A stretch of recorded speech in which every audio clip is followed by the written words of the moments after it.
여러분 안녕하십니까. 군산형 일자리 사업에 참여하고 있는 에디슨 모터스가 오늘 새만금 산업단지에서 군산 공장 준공식을 열고 시범 생산에 들어갔습니다.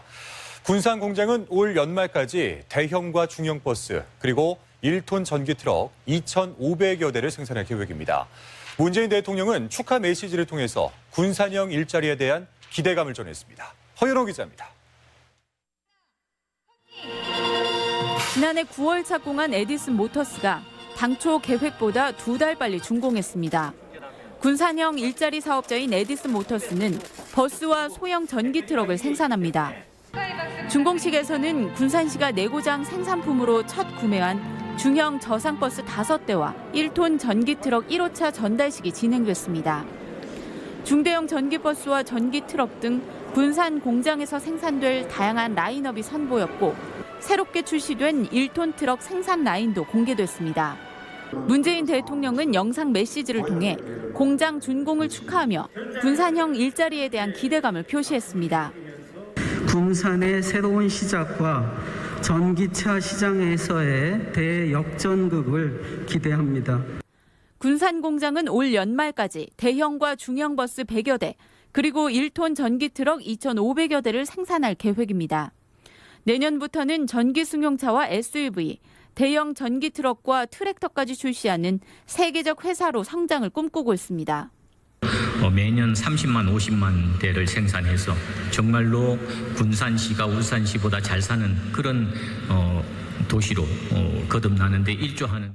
에디슨 모터스 준공을 계기로 일자리 창출도 기대되고 있습니다. 군산 시민들이 희망을 가지고 있고 전라북도 전체, 나아가서 대한민국 전체 일자리 활성화에 크게 기여할 것으로.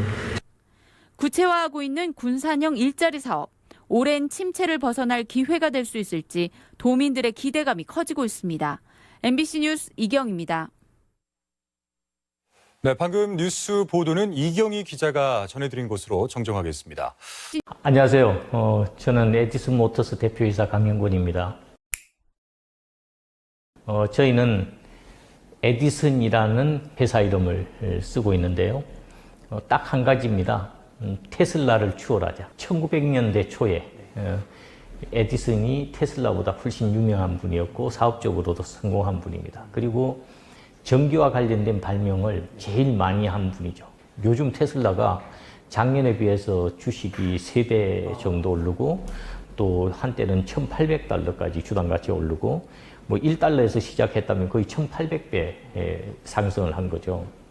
그런 테슬라를 어떻게 추월할 거냐? 저희는 감히 말합니다. 추월할 수 있다. 저희는 추월할 수 있는 방법을 찾기 위해서 열심히 노력하고 있고 전기 버스에서 시작해서 전기 트럭, 전기 선박, 전기 요트, 나르는 자동차, 드론 이런 것들 확장되고 그리고 저희가 언젠가 미래에 전기 승용차나 전기 SUV 등을 생산하기 위해서 지금부터 열심히 노력하고 있고 실제로 디자인과 또 카티아로 3D 설계 등은 다 끝나 있고 세계적인 디자인 특허도 세계 주요 각국에 등록을 해놓은 그런 상태입니다.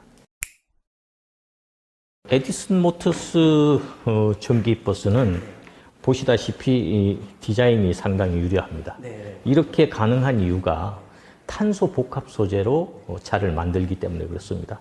탄소 복합 소재는 이 차 한 대당 원재료비가 약 1,000만 원 정도 비싸고 또 이걸 적층하는데 다른 그런 스틸 바디 차량에 비해서 약 한 2,000만 원 정도의 원가가 더 들어갑니다. 거의 3,000만 원 정도가 추가로 들어가지만 이 차 자체는 굉장히 품질이 뛰어나죠. 왜냐하면 부식이 안 되고 화재가 없고 가볍고 그래서 전비가 좋고 모든 점에서 뛰어납니다.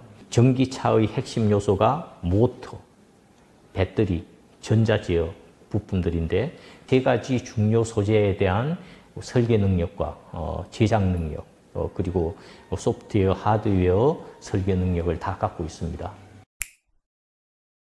이 모터에 들어가는 MSO 코일이라는 것은 카이텍, 우리나라 생산기술연구원이라는 국가연구원에서 만든 겁니다. 과거에는 이런 코일이 구리 동선으로 감죠. 그러면 공극이 생겨요. 그런데 그런 것들을 없애기 위해서 구리를 레이저로 가공해서 이렇게 슬롯에다 끼우는 그런 방식으로 이렇게 만들면 아주 효율이 좋아지고 토크가 커집니다. 이 설계를 해서 저희가 지금 다이나모 테스트를 진행을 해서 성공했고요. 다만 이제 양산에 들어가기 위해서 우리가 설계를 하는 중인데 모터를 기본적으로 새로 개발하려고 하면 모든 그런 설계가 끝났음에도 불구하고 3년에서 5년이 걸린다고 그래요. 그래서 너무 오래 가는 방식을 쓰지 않고 우리가 지금 전기버스에 사용하고 있는 BM 모터에다가 거기 코일만 바꾸고 그 로터와 스테이터라고 하는데 그 두 가지만을 바꿔서 다른 것들은 다 그대로 공용화해서 쓰고 올해 중에 모든 그 양산 준비를 끝내가지고 실제로 내년부터는 생산을 해서 테스트를 해보고 효과가 있으면 전기차에 바로 그 적용을 하려고 합니다. 올해 우리가 지금 철저히 준비하고 있는 것 중에 하나가 스마트 BMS 세계적인 기술입니다. 그 기술에 입각한 배터리 팩을 만들고 있는데 모터, 전자제어, 배터리 팩 이 삼위일체를 전기 요트나 전기 선박에 그대로 적용을 시키는 겁니다. 어떤 얘기냐면 전기버스에 들어가는 모터가 320kW로 435마력이에요. 그러면 전기 요트 48피트에 435마력짜리 카타필러 엔진이 2대가 들어가 있습니다. 디젤 엔진이. 그걸 우리 전기버스에 들어가는 모터 2대로 대체를 하면 48피트 전기 요트가 잘 운용될 수 있어요.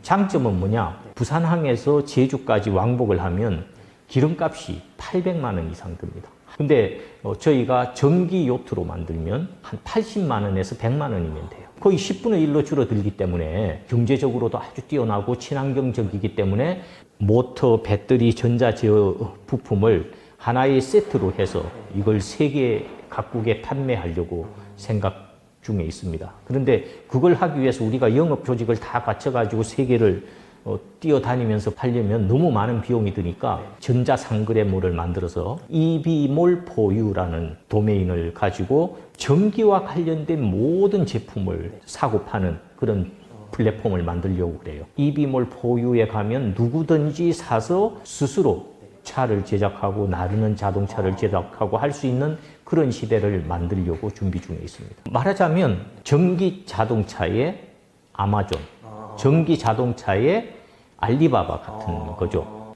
저는 우리나라가 잘 사는 나라가 됐으면 좋겠어요. 2025년이나 30년쯤 이내에 소득 5만 달러 선진국이 되고 또 그런 선진국이 되는데 에디슨 모터스가 일조하는 그런 회사가 되면 좋겠고요. 그리고 우리 회사가 만약에 돈을 많이 번다고 하면 빌 게이츠나 저커버그나 또 오렌 버핏처럼 우리 회사의 수익을 사회에 환원시키고 사회 공헌 사업을 하고 신기술 개발에 투자를 하고 하는 그런 회사로 만들어 놓고 죽는 것이 저의 소망입니다. 더 잘 돼서 우리나라를 대표하는 기업이 됐으면 좋겠습니다. 항상 응원하겠습니다. 감사합니다. 네. 네, 인터뷰 감사합니다.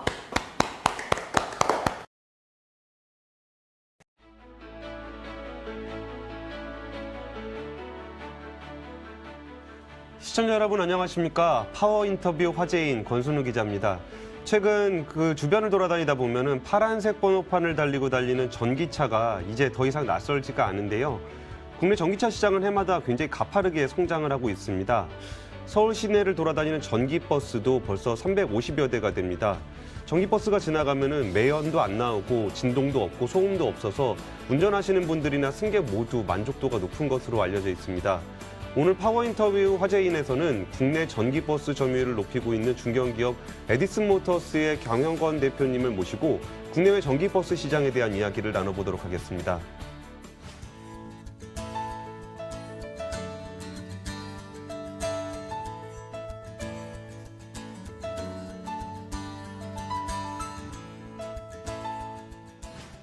네, 바쁘신데 여기까지 와주셔서 감사합니다. 예, 반갑습니다. 요즘에 전기차, 전기버스가 워낙 관심들을 많이 받아서 여기저기서 많은 분들이 좀 찾으실 것 같은데 일단 우리가 버스는 항상 타지만 버스의 브랜드를 잘 보고 타진 않는 것 같아요. 그래서 에디슨 모터스라는 회사 자체에 대해서 좀 소개를 좀 부탁드릴게요. 저희 회사는 원래 그 한국하이바라는 회사에서 1998년에 시작을 했고 거기서 탄소 섬유 소재로 이렇게 전기버스나 CNG 버스 등을 생산해서 판매하고 있습니다. 작년 서울 점유율이 저희가 1등이었죠. 이게 에디슨 모터스가 2010년에 세계 최초로 상업용 전기버스를 만들었다고 들었어요. 이게 다른 회사들하고 차별화된 에디슨 모터스만의 어떤 차별화된 기술력 관련해서는 좀 어떤 부분들이 있을까요? 전기버스는 모터, 전자제어, 배터리가 가장 핵심 경쟁력입니다. 저희는 모터를 만드는 자체 기술을 가지고 있고 제어를 하는 자체 기술을 가지고 있습니다. 그리고 무엇보다도 배터리 팩이 화재가 나거나 스웨일링 되는 그런 현상들이 있는데 저희는 지금 10년째 전기버스를 만들어서 팔고 있지만 한 번도 그런 사건 사고 없었습니다. 그렇게 잘 되는 이유는 스마트 BMS가 있기 때문에 그렇습니다. 그리고 저희 회사가 정말 강조드리고 싶은 것은 탄소 복합 소재로 만듭니다. 그래서 이 탄소 복합 소재로 만드니까 부식도 안 되고 아주 가볍고 내연성이 아주 강하고요. 또 동급 대비 한 1에서 1.5톤 정도 가볍습니다. 그러면 전비도 아무래도 좋아지겠죠. 그래서 저희는 이 버스가 부시가 안 되고 아주 좋기 때문에 이제 한 10년쯤 쓰고 버스가 퇴역하면 그걸로 신혼부부 집으로 개조해서 평소에는 집으로 쓰다가 주말에는 동해안에 가면 그 캠핑카가 되거나 캠핑 호텔이 되는 그런 세상을 만들 계획을 하고 있습니다. 예.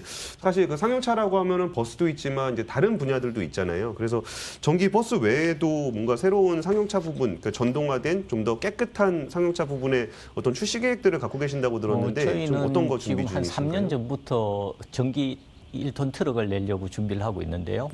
우리나라 인증 조건이 아주 세계적으로 좀 까다롭죠. 수위가 높습니다. 그러다 보니까 지금 한두 가지 문제에서 좀 시간이 걸리고 있고요. 이런 난제를 겪으면서 저희는 이런 생각을 합니다. 정말 기술을 잘 발전시켜서 진짜 제대로 된 차를 만들어야 되겠다. 또 시간이 걸리지만 또 우리가 국민의 안전이나 타는 우리 소비자들의 안전을 위해서 차를 만드니까 그런 모든 난관을 극복하고 진짜 제대로 된 차를 만들어서 보급을 해야겠다. 그래서 저희가 인내하고 열심히 하고 있습니다. 아마 올 상반기 중에는 저희가 인증을 받아서 1톤 트럭을 보급할 수 있을 걸로 그렇게 보고 있습니다. 아무래도 상용 분야에서는 1톤 트럭이 판매량이 제일 많을 텐데 많은 소상공인들의 어떤 발휘돼주는 그런 상용차이기 때문에 이 부분도 전동화가 돼서 좀 더 깨끗한 차량들이 좀 도시를 돌아다니면 굉장히 좋겠다는 생각이 좀 들었습니다.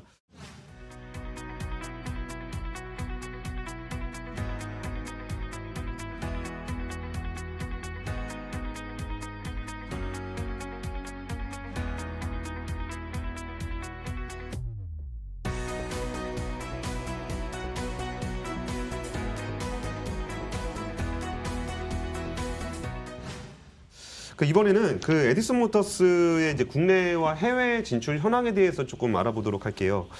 현재 국내 전기버스 1위를 좀 차지하고 계신데 여기서 사실 일반적으로 그 버스 시장에 대해서 알기가 좀 쉽지 않잖아요. 이게 국내 전기버스의 어떤 그 경쟁 구도라든지 아니면 시장 현황은 좀 어떤지 좀 말씀 좀 부탁드릴게요. 지금 국내 시장은 중국은 연간 10만 대 이상의 전기버스만 10만 대 이상이 팔리고 상용차 시장이 한 400만 대 된다고 합니다. 거기 비하면 저희 나라는 트럭이나 이런 것들이 한 20만 대, 버스가 한 7, 8천 대. 그런데 그 중에서도 이제 전기버스는 보조금과 관련이 있죠. 그래서 보조금이 책정되는 대수, 그러니까 16년 같으면 100대, 17년에 150대, 300대, 작년에 550대, 650대, 올해는 이제 1000대입니다. 좀 늘긴 빨리 느는 것 같은데 비교해보면 조금 미미하네요. 노르웨이가 56%가 지금 전기차가 전체 차량 중에서 전기차가 56%라고 합니다.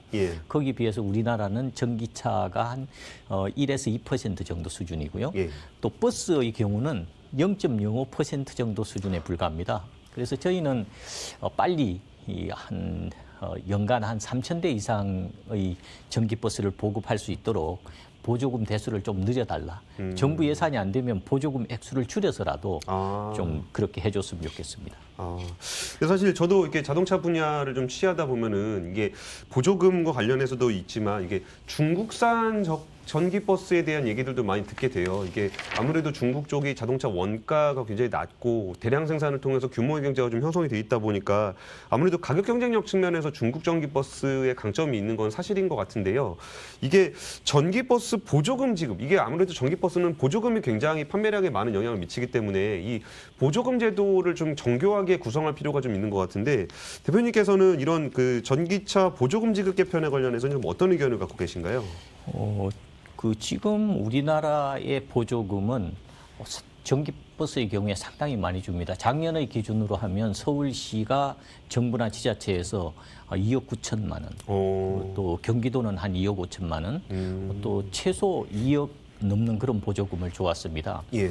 근데 이제 수입된 전기버스들이 가격이 대개 실제로 팔리는 가격이 2억 5천에서 2억 8천 정도고 또 국산 보조금이 2억 5천 이상인데 파는 가격이 한 2만 5천밖에 안 되는. 중국에서는 2억에서 2억 5천 정도의 다 모든 차들이 팔리고 있어요. 전기버스가. 그게 이제 그렇게 된 이유가 보조금 받으면 거의 무상으로 받을 수 있는 거예요? 지금 그게 가장 큰 문제입니다. 수입 전기버스를 살 때는 보조금으로 전기버스를 살 수 있는 그 소비자가 자기 돈을 하나도 들이지 않아도 되는 그런 구조고요. 또 국산 전기버스를 살 때는 한 7, 8천만 원 정도 자기 부담금을 해야만 살 수 있습니다. 그러면 일반 소비자 입장에서는 그 중국산이라든지 외국에서 수입된 차들을 사기 마련인 거죠. 품질 그런 것들은 보조금 받아서 내 돈이 하나도 안 드니까 아예 그 논의의 문제로 좀 되고 있는 그런 경향이 좀 있습니다. 그래서 이제 환경부에서도 그런 걸 감안해 가지고 자부담금 1억 원이라는 제도를 만들어서 이제 이번에 새로 보조금 정책을 했는데 이제 저희가 우려되는 점은 이제 수입차들도 수입 판매상들이나 이런 분들이 다 또 판매하기 위해서 보조금을 최대한 받기 위해서는 자부담금이 1억 원 정도는 돼야 되니까 2억 5천에 팔던 차를 3억 5천에 팔면 그러면 자부담금 1억 원을 주는 셈이지 않습니까? 그런데 이제 그 돈만큼 뭐 무상부품을 준다든지 충전기를 준다든지 그렇게 얼마든지 또는 무상 보증 연한을 좀 길게 한다든지 그래서 합법적으로 그런 걸 피해갈 수 있는 얼마든지 장치를 마련할 수 있기 때문에 그런 것까지를 좀 감안해 가지고 직전 연도에 실질 판매 가격 그런 어떤 부대 비용이나 인센티브를 다 빼버린 그런 그 실질 판매 가격의 한 70% 이내에서만 보조금을 지급하자.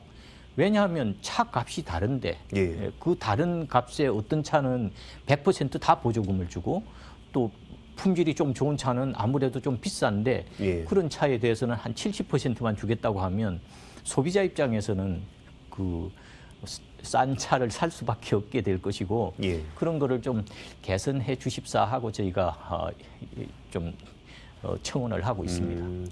그 해외 진출 현황도 좀 한번 알아볼게요. 이제 국내에서는 처음으로 이제 인도네시아에 수출을 하셨다고 들었는데 아무래도 이제 전기버스 같은 경우는 그 어떤 온도라든지 기후의 영향 굉장히 많이 받잖아요. 그랬을 때 이런 부분에서 이제 어떤 복합 소재 관련한 기술들을 좀 가지고 계시다고 들었는데 이게 동남아 진출을 할 때 어떤 전략들을 좀 가지고 계세요? 동남아는 그 섬이 많고 그러다 보니까 바다 바람이나 이런 것 때문에 부식이 좀 심할 수 있습니다. 그렇죠. 그래서 저희 버스는 탄소 섬유 소재로 만들기 때문에 그런 부식으로부터 해박이 될 수 있어요. 그래서 상당히 좋아합니다. 그런데 가장 큰 문제점은 동남아 지방들이 그 여름에 온도가 뭐 50도, 55도까지 올라가는 그런 더운 지방입니다. 배터리는 추운 곳에서도 비활성화돼서 배터리 그 운행 주행 거리가 좀 줄어드는 경향도 있지만은 더운 지방에서는 또 이게 온도가 많이 올라가면 뭐 셀 스웰링 현상이나 화재 위험 이런 것들이 있을 수 있습니다. 그래서 그 그 동남아 지역들에서는 그런 문제 때문에 수출하기가 전기버스 수출하기가 굉장히 어렵습니다. 예. 그래서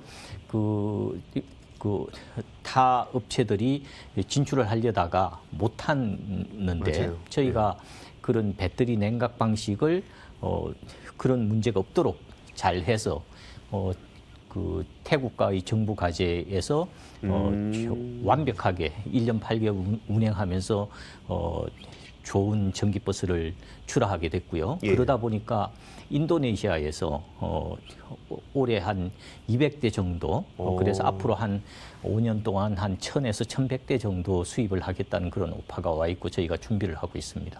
네, 인도네시아뿐만이 아니라 인도에서도 한 100대 정도를 계약을 완료했고 이를 토대로 국내에 1년 동안 팔릴 모든 전기차 숫자를 합친 정도 수준인 1000대에 대한 발주 계약도 논의하고 계시다고 들었는데 이거는 좀 계약이 어떻게 진행이 되고 있어요? 그 인도에서는 그 작년에 이미 저희가 이제 102대 주문을 받아서 올해 그 실제로 인증을 받아서 팔아야 되는데 코로나 사태로 조금 이제 연기가 됐습니다. 그런데 이제 올해는 저희하고 계약한 회사뿐만 아니라 인도의 기후 특성 때문에 이 전기버스에 대한 수요가 굉장히 큽니다. 지구온난화로 요즘 코로나라든지 이런 문제가 굉장히 그 이슈가 되고 있잖아요. 예.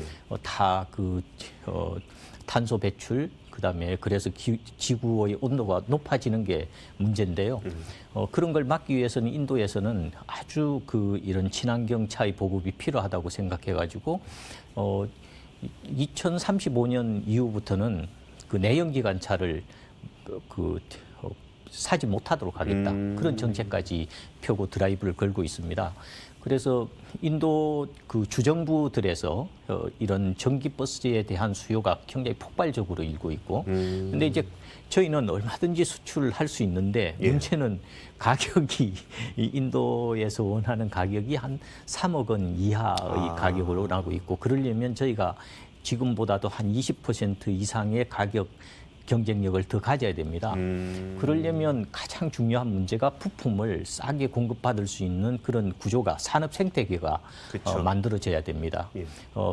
그렇게만 만들어진다면 저희는 인도에서도 얼마든지 이 차를 팔 수 있는 그런 상황들이 있고요. 그래서 인도에서 저희가 찾아가려고 하는 방법은 주요 부품은 뭐 배터리나 모터나 그런 것들은 전장 제품은 저희가 수출을 하되 현지에서 어셈블리해서 가격을 낮춰서 그런 수주 경쟁에서 성공하는 그런 전략을 쓰고 있고요.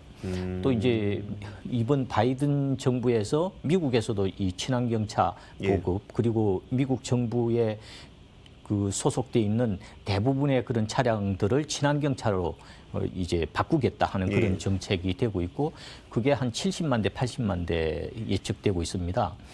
그럴 때 미국에서는 또 그 전기버스 가격이 우리나라는 한 3억 5천 정도 선인데 미국에서는 7억에서 9억 정도 해요. 훨씬 비싸네요. 그런데 저희 차보다 사실 차 품질이 떨어지고 있습니다. 그래서 저희는 미국에 진출하면 상당히 좋은 평가를 받으리라고 보고, 또 그동안 개선된 품질, 또 이 복합 소재라는 아주 친환경 소재의 장점 이런 것들을 해서 올해는 미국이나 유럽 등에도 수출할 계획을 가지고 준비를 하고 있습니다.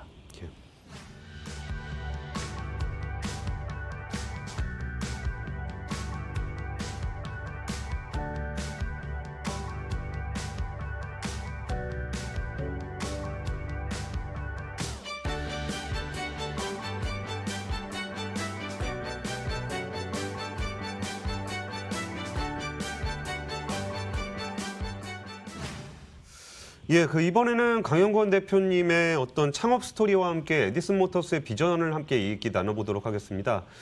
2010년이면 전기차에 대한 인식도 굉장히 좀 낮을 때였을 것 같은데 이전에 좀 잘 나가는 방송 프로듀서셨었다고 얘기를 들었어요. 근데 그때 이렇게 자리를 박차고 나와서 그 당시로는 거의 불모지에 가까웠던 전기버스 사업을 하시게 된 이유는 어떤 이유셨어요? 저는 사실 사업을 늘 해보고 싶었습니다. 근데 이제는 꼭 사업을 해야겠다고 사표를 뭐 여러 번 냈지만 그냥 또 가족이 말리고 또 선후배가 말리고 그러면 또 못하고 그러다가 이제 1997년, 예. 96년 이런 경우에 그 IMF 터질 무렵에 예, 예. 6월 달에 사표를 냈는데 석 달 후에 IMF 터졌어요. 아, 그래서 다들 모두 나가면 죽는다. 너 지금 어떤 세상인데 나가려고 그러느냐. 그래서 저도 참 많이 고민을 했는데 어느 날 아침에 가만히 일어나서 생각해 보니까 그때 제가 39이었어요. 내년 되면 40 되고 또 한 10년 지나면 이제 50 지나서 해보고 싶은 사업을 못 해보고 그냥 죽게 되면 죽을 때 어떤 마음이 들까 억울해서 눈을 못 감겠더라고요. 그 생각이 드니까 뭐 아무런 다른 뭐 그런 망설임 없이 나와서 이제 사업을 할 결심을 했는데 IMF니까 할 수 있는 일들이 없어요. 예. 그래서 이제 좀 고민하고 있는 중에 그 우리 방송국 선배가 예. 외주 제작사 한번 해보라고 프로그램을 맡겨서 그래서 방송 프로그램으로 시작을 했고요. 방송 프로그램 제작 사업을 시작했고 또 그러다가 한 몇 년 후에 그 이런 환경 사업에 제가 관심이 좀 있었는데 산업 폐기물 매립장 소각로 뭐 또 의료 폐기물 소각로 이런 사업을 해서 그 회사가 많이 커가고 있을 무렵에 이제 2016년에 저희가 그 사업에다가 그 폐자동차 재활용 사업이라는 걸 하려고 했어요. 근데 폐자동차 재활용 사업을 하려고 관련되는 서적을 읽다 보니까 미국에서는 아주 람보르기니, 페라리 이런 차들이 엔진이 고장 나면 수리비가 너무 많이 드니까 그냥 방치돼 있다가 그걸 그 전기차로 개조해가지고 한 1억에서 1억 5천 정도 들이면 뭐 원래보다 훨씬 좋은 그런 파워 있는 차가 나오는 거예요. 아, 그래서 그런 개조 사업을 좀 해봐야겠구나. 그래서 이제 책들을 좀 읽는데 그때 마침 제가 읽은 책 중에 하나가 이 토니 세바라는 사람이 쓴 에너지 혁명 2030입니다. 2030년 되면 모든 내연기관차는 사라지고 전기차를 사는 세상이 온다는 거예요. 그 이유가 배터리 가격이 지금 계속 이렇게 낮아지고 있는데 2024년 정도가 되면 배터리 팩 1kWh 가격이 $100 수준이 되고 그렇게 되면 전기차를 생산하는 가격이 내연기관차 생산하는 가격과 비슷해지는 시점이 되는데 그러면 연료비가 10분의 1 드는 전기차를 모두 다 사용하게 될 것이다. 그래서 이런 사업이라면 한번 정말 도전해봐야겠다. 그러고 있을 무렵에 이제 전기버스 하는 회사가 중국에 팔려갔다고 해서 그 회사를 꼭 좀 인수해보라는 그 이제 지인의 권유를 받고 이제 이 전기차 회사를 지금 이제 5년째 됐네요. 2017년 1월에 인수해가지고 지금까지 운영해오고 있습니다. 이와 함께 요즘 증시에서는 이제 전기차 관련한 주식들이 굉장히 관심을 많이 받고 있거든요. 혹시 에디슨 모터스는 상장할 계획이 있는지 좀 같이 좀 부탁드릴게요. 저희도 한 2년 이내에 상장할 계획으로 지금 꾸준히 준비를 하고 있고 빠르면 올해 말쯤에는 신청을 할까도 생각 중입니다.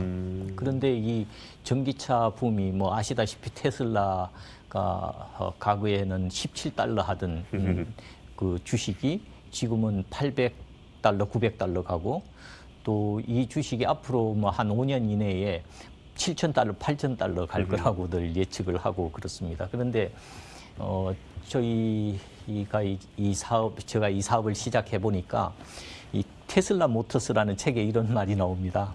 진입장벽, 기술적인 장애물, 색안경 이런 말들이 나오는데 저도 꼭 같은 이런 과정들을 거치게 되더라고요. 정말 100년 된 그런 넘는 회사들하고 큰 회사들하고 경쟁을 해야 되는 그래서 진입장벽이 높고 또 기술적인 장벽도 그 일반인들은 전기차 하면 엔진 미션이 없으니까 아주 쉽게 만들 수 있을 거로 보는데 이 배터리나 모터의 제어나 또 화재가 안 나게 해야 되는 그런 기술들 앞으로는 또 자율주행차 시대가 오는데 그런 것들에 대한 것들을 준비하고 또 그 중국은 국가 전체가 나서서 지원하는 그런 전기차 굴기 시대 그런 나라들하고 경쟁을 하려면 정말 많은 노력을 해야 되는데 지금 우리나라는 부품을 사려고 하면 장벽이 가로놓여 있습니다.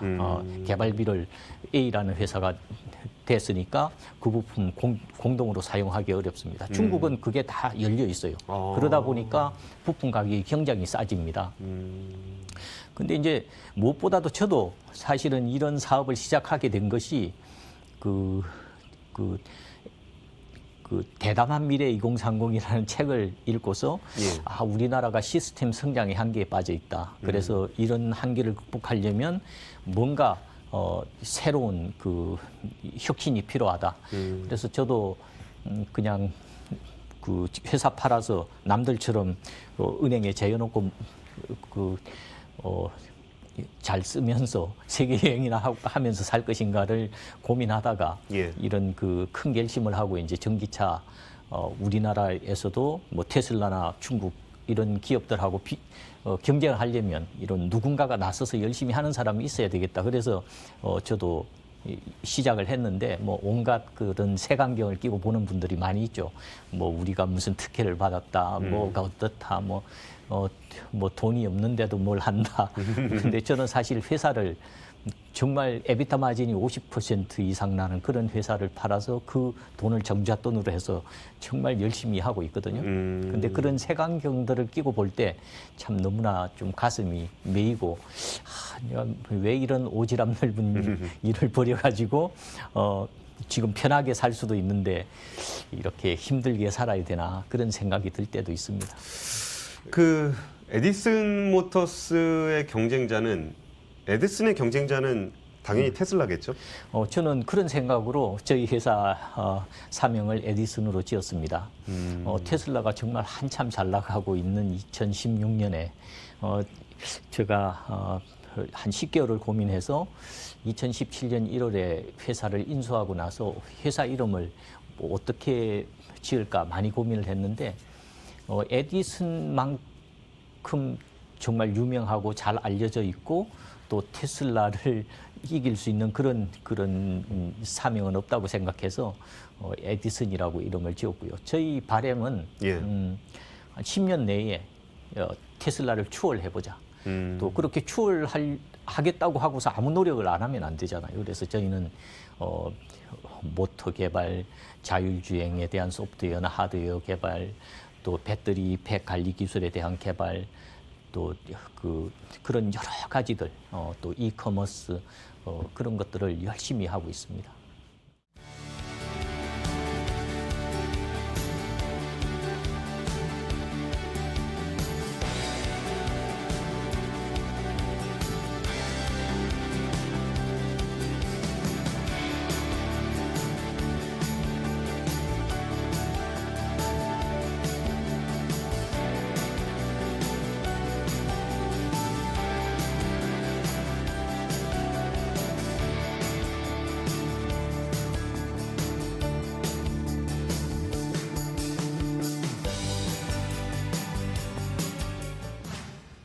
국내 전기버스 1위의 에디슨 모터스에 대해 알아봤습니다. 독보적인 기술 경쟁력을 가지고 수출길 확보에도 나서고 있는데요. 세계 무대를 향해 도전하는 에디슨 모터스의 성장과 발전을 기대하겠습니다. 오늘 함께해 주신 강영권 대표님 감사합니다.